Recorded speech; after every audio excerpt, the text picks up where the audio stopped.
Hello, brothers and sisters. I want again to welcome all of you to this other lesson. Of course, we are going to talk about in this lesson about the interpreter's code of ethics. The Kenya Sign Language Interpreters Association came up with the following principles, of course, of ethical behavior to protect and guide interpreters and translators and hearing or deaf consumers when it comes to use of sign language. So these are the guidelines that every interpreter has to follow.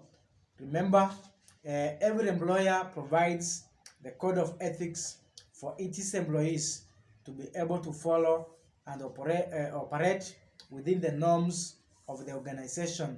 So as an interpreter, if you know you cannot be able to cope up with this code of ethics and conduct among the interpreters, then I don't encourage or support you to become an interpreter. Of course, if you don't follow strictly these principles that we are given, you infringe the rights of people with hearing impairment. We don't want at any time to cause trouble or problems among the deaf community just because we are ignorant of the code of ethics. We want, we as interpreters, to operate or carry out events in a professional and acceptable way, of course, in our country.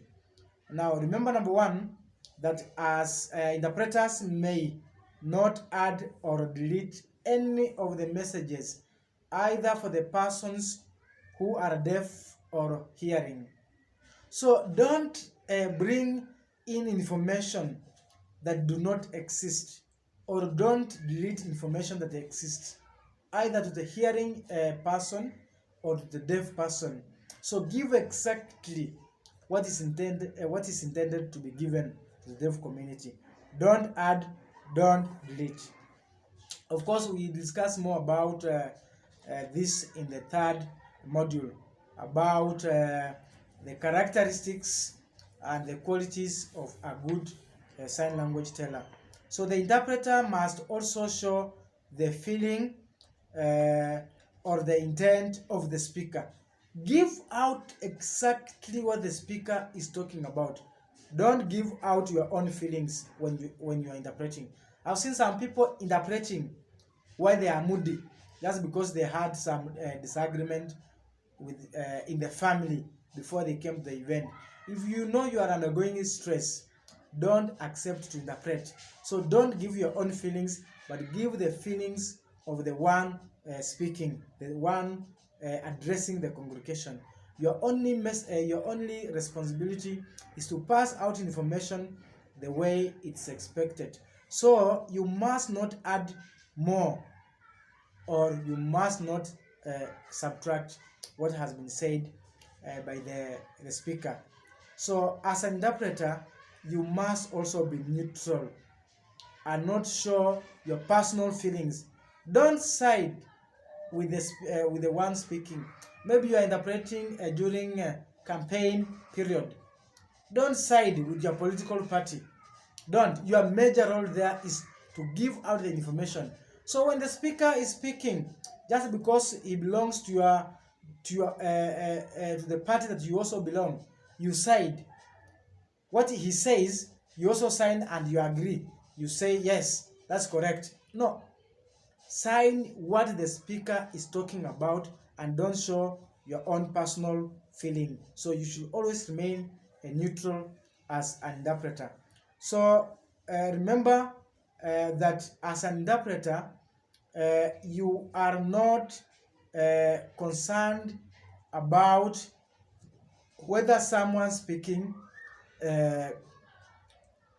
is friendly, is your enemy, is who. That's not a concern.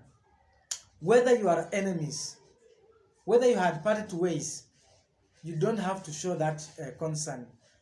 Give the information the way it's coming from the speaker. That's your major, of course, role. Interpreters may not give advice to deaf people or hearing person, of course, during or after an assignment. So don't give your own instructions or your own advice. Maybe you carried out an interpretation or a workshop. You are in a workshop. After interpreting, you meet the deaf person and you give your own idea, different from what has been said. That is not your responsibility as an interpreter.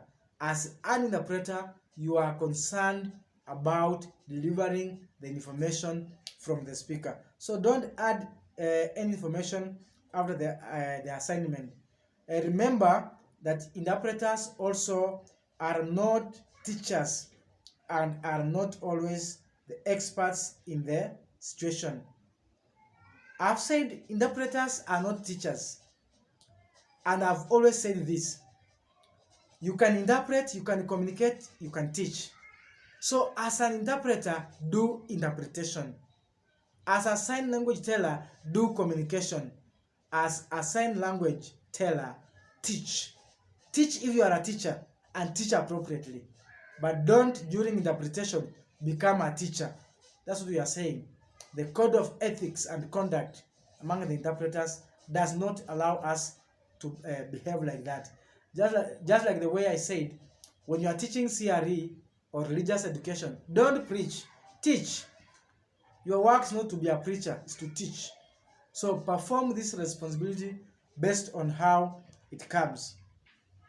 So there are so many things to discuss, of course, as far as the code of ethics and conduct is concerned. So see you in the next lesson.